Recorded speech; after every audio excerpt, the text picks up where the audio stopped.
Hi friends, welcome back to my channel. నేను మీ కావ్య నరేష్. ఈరోజు మా అల్లుడి ఫస్ట్ బర్త్డే అనమాట. సో మేము రాంపల్లి వెళ్ళాము. ఫస్ట్ బర్త్డే అంటేనే స్పెషల్ కదా, అందరికీ ఎక్స్పెక్టేషన్స్ ఉంటాయి. పేరెంట్స్కి, గ్రాండ్ పేరెంట్స్కి చాలా హ్యాపీగా ఎంజాయ్ చేయాలి, ఆ మెమొరీని అని ఉంటుంది. అందరికీ ఫస్ట్ బర్త్డే జరిగినంత స్పెషల్గా మళ్ళీ మళ్ళీ చేద్దామన్నా రాదు ఆ వైబ్. సో సక్సెస్ఫుల్లీ హ్యాపీగా గడిచిపోయింది. చాలా ప్రశాంతంగా, చాలా పీస్ఫుల్గా. అంటే చేయడమే ముందు నుంచి సింపుల్గా చేద్దామని ప్రిపేర్ అయ్యాము. సో సింపుల్గా ప్రశాంతంగా జరిగిపోయింది. సో బర్త్డే జరిగినంతసేపు మా అల్లుళ్ళు ఇద్దరిని చూస్తుంటే నాకు నా పిల్లలే గుర్తొచ్చినారు. సో వాళ్ళ బర్త్డేసు, వాళ్ళు అసలు చిన్నప్పుడు ఎంత క్యూట్గా ఉండి మొత్తం మెమొరీస్ ఒక్కసారి ఇలా రౌండ్ తిరిగేసినాయి అనమాట. అట్లా చిన్నగా ఉన్నప్పుడే అన్నీ బాగుంటాయి. పెద్దగా అవుతుంటే పెద్ద స్పెషల్ ఏమి ఉండవు.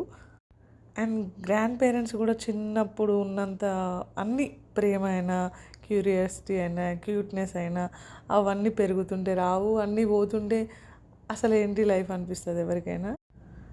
అండ్ మా మమ్మీ వాళ్ళు అమ్మమ్మ స్టేజ్ నుంచి నానమ్మకి రావడం అవన్నీ కొత్తగా ఉన్నాయి నాకు చూడడానికి కూడా. అమ్మమ్మల స్టేజ్ అన్నది వేరే మొత్తం. అంటే ఆడపిల్ల తల్లిదండ్రులు అంటేనే రెస్పాన్సిబిలిటీ ఎక్కువ ఉంటుంది.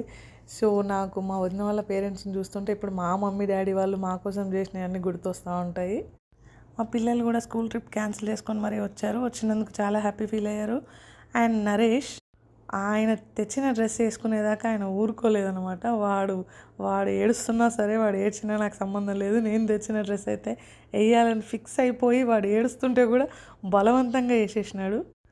అండ్ ఏదేమైనా ఒప్పుకోవాలి, మా అత్తమ్మ అంటే మా అత్తమ్మ పుట్టిన నలుగురు కొడుకులు కూడా పిల్లల్ని చాలా చాలా మంచిగా చూసుకుంటారు.